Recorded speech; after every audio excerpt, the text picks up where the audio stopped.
우리 다 같이 하나님의 말씀 보시겠습니다. 하나님 말씀은 사도행전 13장 42절에서부터 52절까지의 말씀이 되겠습니다. 사도행전 13장 42절에서 52절까지 우리 함께 다 찾으셔서 함께 읽습니다. 시작. 그들이 나갈새 사람들이 청하되 다음 안식일에도 이 말씀을 하라 하더라. 회당의 모임이 끝난 후에 유대인과 유대교에 입교한 경건한 사람들이 많이 바울과 바나바를 따르니 두 사도가 더불어 말하고 항상 하나님의 은혜 가운데 있으라 권하니라. 그 다음 안식일에는 온 시민이 거의 다 하나님의 말씀을 듣고자 하여 모이니 유대인들이 그 무리를 보고 시기가 가득하여 바울이 말한 것을 반박하고 비방하거늘 바울과 바나바가 담대히 말하여 이르되 하나님의 말씀을 마땅히 먼저 너희에게 전할 것이로되 너희가 그것을 버리고 영생을 얻기에 합당하지 않은 자로 자처하기로 우리가 이방인에게로 향하노라. 주께서 이같이 우리에게 명령하시되 내가 너를 이방의 빛으로 삼아 너로 땅끝까지 구원하게 하리라 하셨느니라 하니 이방인들이 듣고 기뻐하여 하나님의 말씀을 찬송하며 영생을 주시기로 작정된 자는 다 믿더라. 주의 말씀이 그 지방에 두루 퍼지니라.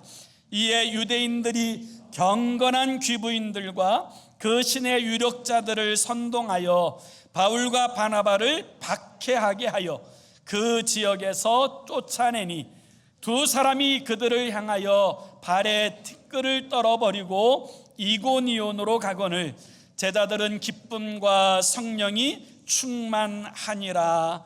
아멘. 우리는 지난 주일에 바울과 또 바나바를 중심으로 한 선교팀이 비시디아 안디옥이라고 하는 도시에서 복음을 전하였던 이야기를 함께 묵상하였습니다. 오늘은 이제 그 선교팀이 구브로에서 배를 타고 버가에 와서 왜 버가에서 복음을 전하기보다 비시디아 안디옥이라고 하는 곳까지 가서 복음을 전하게 되었는가에 관한 이 부분에서부터 함께 주의 말씀을 묵상해 보려고 합니다. 실제로 이 버가라고 하는 이 항구 도시에서부터 비시디아 안디옥이라고 하는 이 지역까지는 거리가 무려 200km 정도 떨어진, 그러니까 굉장히 먼 거리지요. 서울에서 전주까지 혹은 서울에서 속초까지 가는 정도의 그 긴 길이니까요. 거기에다가 타우루스라고 하는 큰 산맥이 가로막혀 있고 그 가는 여정도 참 만만치 않은데 왜 바울과 바나바는 버가가 아닌 비시디아 안디옥에 가서 복음을 전해야 했을까? 이 부분에 대해서도 함께 묵상해 보려고 합니다. 학자들은 이 바울의 선교팀이 버가가 아닌 비시디아 안디옥에 가서 복음을 전하게 된 결정적인 두 가지 이유가 있다라고 이야기합니다. 그 첫 번째는 구브로에서 예수 그리스도의 복음을 듣고 구원받은 이 총독 서기오 바울 때문이라는 거예요. 구브로의 총독인 서기오 바울은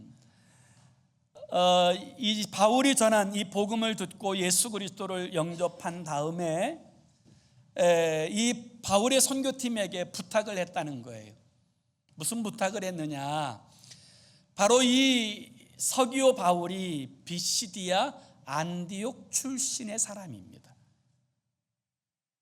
그렇기 때문에 이 비시디아 안디옥에 가서 좀 복음을 전해달라. 우리의 부모님들, 가족들, 형제들, 이웃들이 있는 이 비시디아 안디옥에서 꼭 복음을 전해달라라고 하는 간곡한 부탁 때문에 그들의 행선지가 제일 먼저 비시디아 안디옥으로 향하게 되었다, 그렇게 이야기하게 되는 것이지요. 실제로 우리가 예수 그리스도의 복음을 듣고 구원받고 거듭남의 기쁨과 감격을 얻게 될 때 우리의 마음에 드는 첫 번째 거룩한 부담감은 나만 예수 믿으면 안 되는데, 나만 구원받으면 안 되는데, 그런 마음 아닙니까? 그래서 이 구브로의 총독인 서기오 바울은 자신의 가족과 친지들이 있는 비시디아 안디옥에서 꼭 복음을 전해달라, 그렇게 요청하여서 첫 번째 행선지가 비시디아 안디옥이 되었다라고 이야기하고요. 두 번째 이유로서는 이 사도 바울의 선교적 전략과 계획 때문이라고 그렇게 표현하기도 합니다. 실제로 사도 바울은 선교할 때 대도시를 중심으로 한 선교 사역을 감당하였습니다. 그것이 가장 효과적이고 효율적인, 이 복음을 전하는 데 있어서 가장 효율적인 방법이 되어지리라고 생각했기 때문입니다. 그래서 실제로 바울이 이제 갔던 비시디아 안디옥은 이 비시디아 지역에서 제일 큰 대도시였어요. 그래서 그 대도시에서부터 복음을 전하여서 이 복음이 힘있게 확산되도록 하는 것, 이것이 바울의 선교적 전략이었기 때문에 그 선교팀은 이 버가라고 하는 조그만 항구 소도시에서 머물지 않고 대도시를 향하여 가서 복음을 전하게 되었다라고 이야기합니다. 저는 이 두 가지 내용 다 충분히 우리가 받아들이기에 좋은 그런 내용이라고 생각을 하고요. 하나님의 성령께서 그와 같은 여러 가지 이유로 말미암아 바울의 선교팀을 비시디아 안디옥으로 이끄셨다라는 것을 배우게 되어집니다. 그들이 비시디아 안디옥에 갔을 때 첫 번째 안식일을 맞아 회당에 들어가게 되자 바울에게 복음 전할 기회가 주어집니다. 그러자 바울은 조금도 멈칫거리지 않고 바로 일어나서 복음을 전하게 되어진 내용이 우리가 지난주에 함께 묵상하였던 그런 말씀의 내용인 것이지요. 바울은 역사적 개관을 통하여 그 모든 역사가 바로 예수 그리스도를 조명하고 있다라는 사실을 분명하게 선포한 이후에 결론으로서 두 가지 결론을 이야기합니다. 그 첫 번째 결론은 바로 예수님이 우리를 위하여 십자가에 못 박혀 죽으시고 무덤에서 부활하신 그 사실은 우연히 일어난 일이 아니라 하나님께서 구약 성경에 이미 말씀하신 예언의 성취라는 것을 분명하게 이야기하고 있고요. 두 번째 결론은 우리를 위하여 죽으시고 부활하신 그 예수 그리스도를 영접하게 되어질 때 죄사함 받고 의롭다함을 얻는다라고 하는 이 사실을 전하였습니다. 이것이 바로 복음의 핵심이었던 거지요. 오늘 우리가 읽은 이 본문의 말씀은 이 복음을 들은 사람들의 반응, 이 복음을 들은 사람들이 이 복음에 대하여 어떤 관점을 가지고 이 복음을 받아들였는가에 관한 이 부분들을 우리가 살펴보게 되어지는 것입니다. 저는 이 복음에 대하여서 어떤 태도와 자세로 이 복음을 받아들이느냐, 이 복음에 대한 관점이 영원한 생명을 가르는 그런 관점이 되어진다고 저는 믿습니다. 아주 오래전에 많은 사람들에게 잘 알려진 유명한 광고 카피 하나가 있어요. 순간의 선택이 10년을 좌우합니다. 금성. 이런 이제 광고 카피예요. 순간의 선택이 10년을 좌우합니다. 그런데 저는 이 복음에 대한 이 관점이 영원한 생명을 좌우한다라고 이야기할 수 있을 것 같아요. 오늘 우리는 어떤 복음의 관점을 가지고 여지껏 살아왔고 살아가고 있는가에 관한 이 부분들을 함께 묵상해 보려고 합니다. 복음에 관한 관점, 첫 번째 찾아보는 관점은 복음이 들려왔을 때 복음을 기쁨으로 받아들인 사람들의 이야기입니다. 바울이 예수 그리스도의 복음을 전하게 되어지자 이 복음을 들은 사람들은 굉장히 감동하고 감격을 했습니다. 그래서 바울과 바나바에게 다음 주에도 이 같은 말씀을 똑같이 우리에게 전해달라.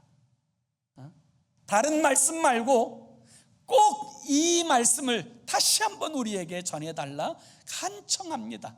우리 한번 42절의 말씀을 같이 한번 읽습니다. 42절 시작. 그들이 나갈새 사람들이 청하되 다음 안식일에도 이 말씀을 하라 하더라. 색다른 말, 재밌는 말, 새로운 말이 아니라 이 말씀, 이 복음, 바로 예수 그리스도의 이 복음에 관한 말씀을 다시 한번 우리에게 들려달라고 요청하였다라는 것입니다. 그리고 또 그들은 이 복음의 말씀을 한마디라도 더 듣고 싶어서 바울과 바나바를 붙잡고 그들과 함께하며 한마디라도 더 주의 복음을 듣고자 하는 그 거룩한 열의를 우리가 보게 됩니다.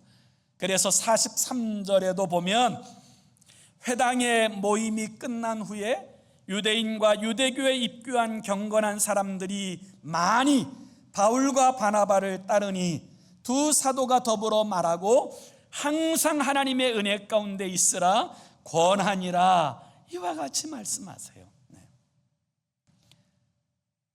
복음을 나의 복음으로 들은 사람들, 그 사람들에게는 이 복음이 한없는 기쁨이 되었어요. 말로 할 수 없는 감격이 되었어요. 그래서 조금이라도 더 복음을 듣고자 하였고요, 이 사람들은 이 복음의 감격을 가지고 집으로 돌아가서 가만히 있을 수가 없었어요. 그래서 이 복음을 가지고 온 시내 온 지역을 돌아다니면서 그 사람들에게 자랑하였던 결과 그 다음 안식일이 되었을 때 수많은 사람들이 이 복음의 말씀을 들으려고 모여오기 시작하였어요. 그래서 오늘 이제 44절도 한번 같이 읽어볼까요? 44절 시작.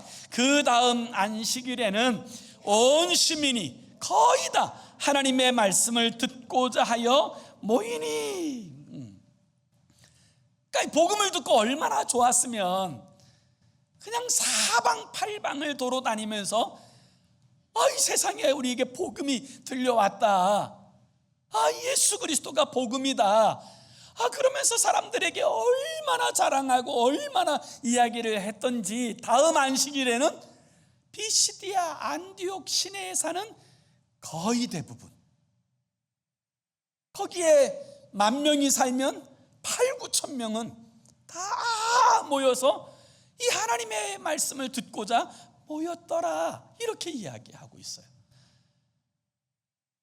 그 시대가 지금처럼 매스미디어가 발달된 그런 시대는 아니지 않습니까?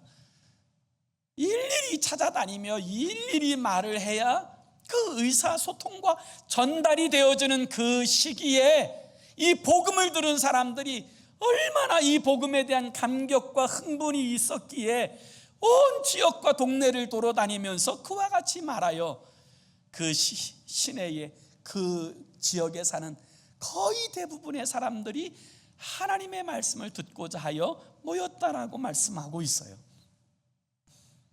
복음을 진짜 나의 복음으로 받아들인 사람들, 여러분 이 감격이 있습니까? 이 복음이 내 복음이다. 오늘 성경은 이 복음을 내 복음으로 받아들인 사람들을 또다시 뭐라고 정의하냐면 영생을 얻기에 작정된 자들이라고 표현해요. 그리스도 예수의 복음이 내 복음이다 라고 받아들인 사람들, 그것 때문에 기뻐서 하나님을 찬송하고 영광 올려드리는 사람들을 영생을 얻기에 작정된 자들이다 라고 표현하고 있어요. 48절의 말씀을 우리 한번 다 같이 함께 읽습니다. 시작. 이방인들이 듣고 기뻐하여 하나님의 말씀을 찬송하며 영생을 주시기로 작정된 자는 다 믿더라. 아멘. 영생을 주시기로 작정된 자는 다 믿더라. 복음에 대하여 다 반응하더라. 그 복음이 내 복음으로 받아들이더라. 오늘 성경은 그렇게 말씀하고 있는 거예요. 그렇기 때문에 기쁨이 있는 거예요. 감격이 있는 거예요.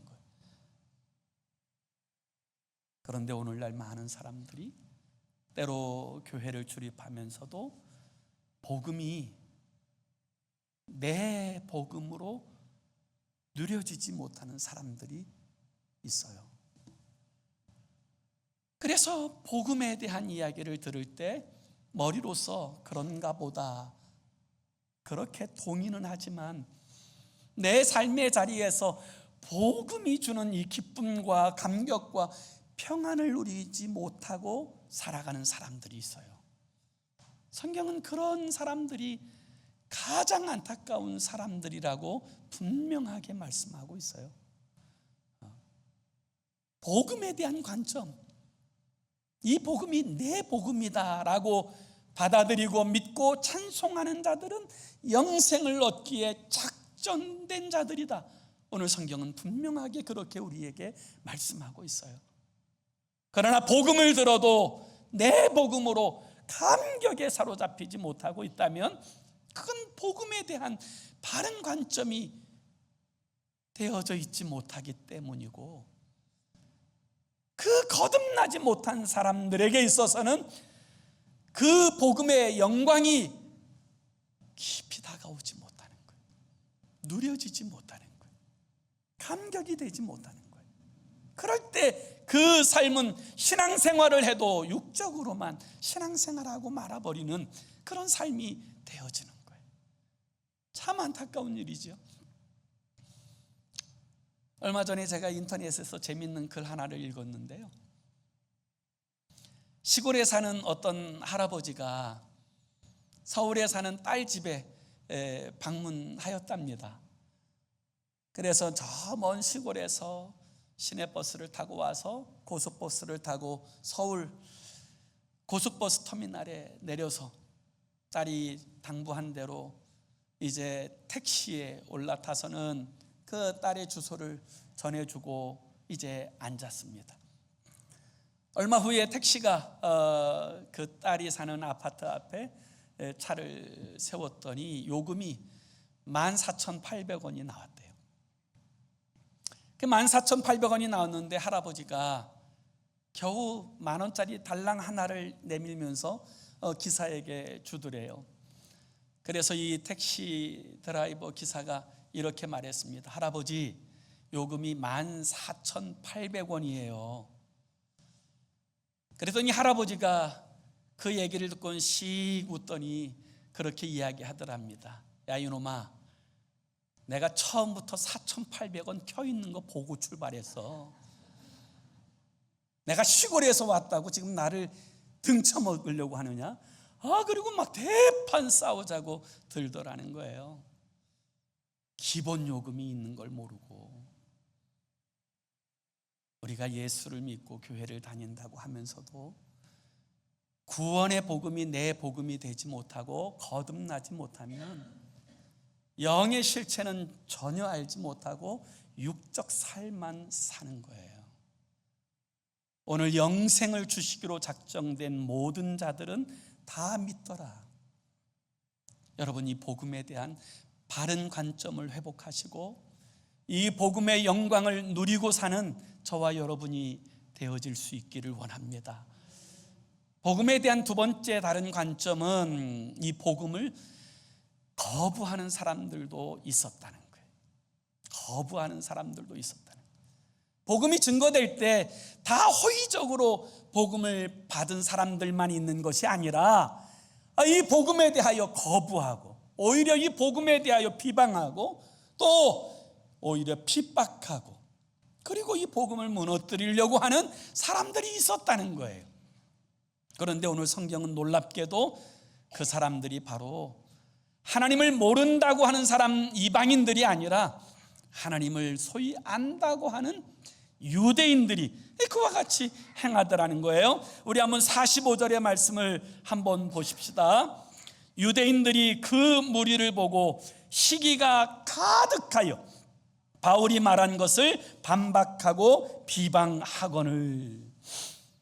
유대인들은 이 복음이 증거될 때 오히려 막 시기가 가득하여서 바울이 말하면 비방하고 반박하고 그리고 사람들로 하여금 못 믿게 하는 거예요. 사람들은 막 선동하고 이 복음을 받아들이지 못하도록 하는 복음에 대한 관점을 비난과 비방으로 받는 사람들이 있었다라는 거예요. 오늘 성경은 그들이 시기심 때문이라고 그렇게 이야기해요. 이 비시디아 안디옥이라고 하는 이곳은 주전 6세기에 로마 식민지가 되어집니다. 그때부터 이 비시디아 안디옥을 이루고 있는 이 구성원들은 헬라 사람들, 로마 사람들 그리고 유대인 이렇게 세 축이 중심이 되어서 그 도시의 구성원들을 형성하게 되었는데요. 당연히 정치는 로마의 통치 아래 있었기 때문에 로마의 것이었고 문화와 철학은 헬라의 영향을 가장 많이 받았다고 그렇게 역사적으로 전해집니다. 반면에 종교에 있어서는 유대 종교가 가장 으뜸이었다고 그렇게 이야기합니다. 왜냐하면 로마와 헬라 사람들은 그 당시에 다 우상 숭배자였을 뿐만 아니라 굉장히 타락한 삶을 살았다고 합니다.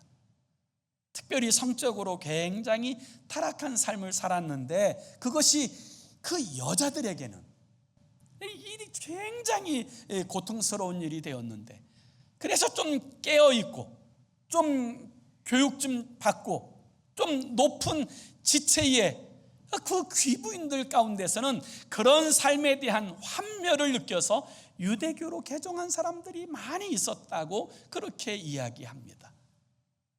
적어도 종교에 있어서 유대인들이 가진 자부심은 무엇이냐면 종교는 유대 종교가 최고야. 왜냐하면 그 종교가 거룩하고 깨끗하게 도덕적으로 사람들이 느껴지고 받아들여졌기 때문입니다.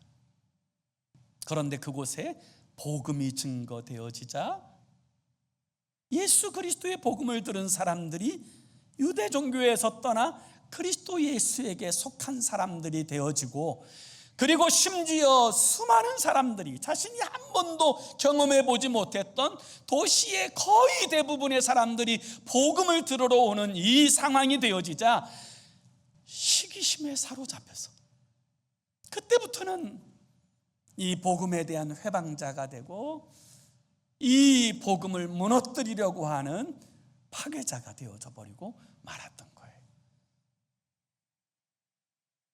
자기 혼자만 마음으로 미워하고 안 믿는 것이 아니라 오히려 주변의 사람들도 믿지 못하도록 회방하고 심지어는 그 유대교에 개종한 그 소위 경건한 귀부인들과 그 시내의 유력자들을 격동시켜서 이 바울과 바나바를 그 도시에서 복음을 전하지 못하도록 쫓아내버리고 말았다는 거예요. 물리력을 행사해서 복음이 선포되지 못하도록 회방하였다라는 거예요. 오늘 성경은 그와 같은 사람들을 뭐라고 표현하느냐? 영생을 얻기에 합당하지 않은 자라고 그렇게 표현하고 있는 거예요. 그래서 46절을 한번 다 같이 보세요. 46절 함께 읽습니다. 시작. 바울과 바나바가 담대히 말하여 이르되 하나님의 말씀을 마땅히 먼저 너희에게 전할 것이로되 너희가 그것을 버리고 영생을 얻기에 합당하지 않은 자로 자처하기로 우리가 이방인에게로 가노라. 여러분, 복음을 거부한 사람들을 오늘 성경이 뭐라고 표현하냐면 영생을 얻기에 합당하지 않은 자라고 표현하고 있어요. 복음을 나의 복음으로 받은 사람들은 영생 얻기로 작정된 자들이라고 표현하고, 이 복음을 거부한 사람들을 영생을 얻기에 합당하지 않은 자들이라고 성경은 분명하게 정의하고 있다는 사실을 여러분, 우리는 분명히 알아야 합니다. 그래서 오늘 내 복음에 대한 내 관점은 무엇인가, 이 부분들을 명확하게 할 필요가 있어요. 복음에 대한 세 번째 관점은 고난과 핍박이 와도 복음을 전하는 사람들이 있었다는 거예요. 복음을 전하는 일이 고통을 수반합니다. 사람들로부터 핍박을 받습니다. 어려움이 가중됩니다. 그럼에도 불구하고 복음을 전하는 일에 자신의 모든 것을 건 사람들이 있어요. 바로 바울과 바나바 같은. 그들은 이 복음을, 나를 살린 이 복음, 나에게 기쁨이 된 이 복음을 나만 간직할 수는 없다. 그 이유 때문에 어려움이 와도 핍박이 와도 이 복음을 전하기 위하여서 힘써 이 복음을 증거하는 자들이 되어지는 거예요. 그래서 오늘 이 복음을 가지고 정말 그 복음을 위해 헌신하는 이 바울과 바나바가 하나님의 진짜 사명자요, 하나님 나라의 일꾼이요, 하나님 나라의 주인공이 되어지는 줄로 믿습니다. 저는 그것이 가장 복음에 대한 바람직한 관점이라고 믿습니다. 바울과 바나바는 이 복음 가운데서 복음을 듣고 기뻐하는 사람들에게 너희는 은혜 가운데, 항상 하나님의 은혜 가운데 머물라라고 권면하고 있어요. 거듭난 그리스도인들은 항상 하나님의 은혜 가운데 머물며 살기를 기뻐해야 되는 거예요. 그게 복된 삶이에요. 그리고 이제 이 바울과 바나바는 그 유대인들이 복음을 거부하게 되자 이방인들에게 복음을 전합니다. 여러분, 우리가 복음을 전할 때 이 사람들이 거부했다고 낙심하지 말아야 될 이유는 우리는 또 다른 사람에게 복음 전할 수 있는 기회가 있기 때문에 그래요.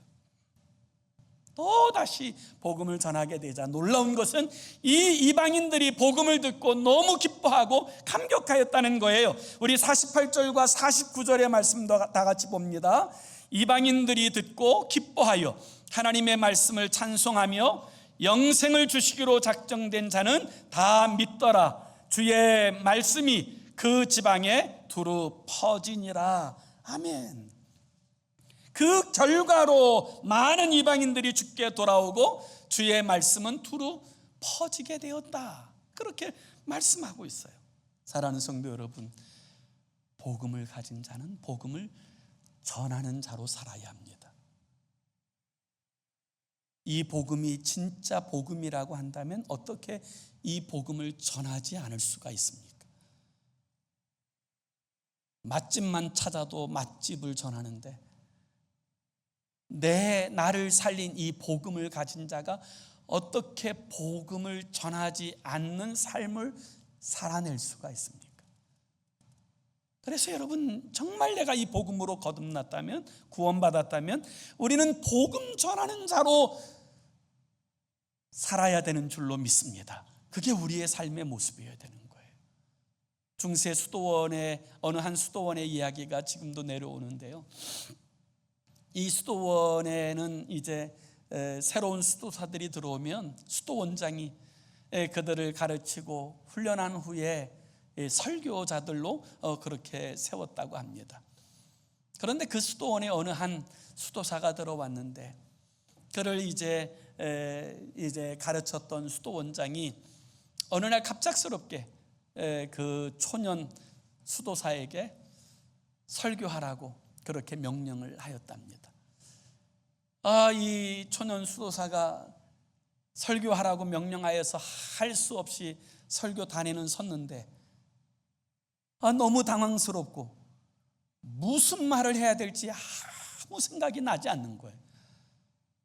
그래서 그 앞에 자리에 앉아있는 청중들에게 이렇게 물었다고 합니다. 여러분, 오늘 제가 무슨 설교하실지 혹시 아십니까? 물었답니다. 그러니까 당연히 청중들이 알 리가 있나요? 그래서 예, 모릅니다. 그렇게 대답을 하니까 이 수도사가 이렇게 말했다는 거예요. 나도 모릅니다. 그리고 도망가 버렸다는 거예요.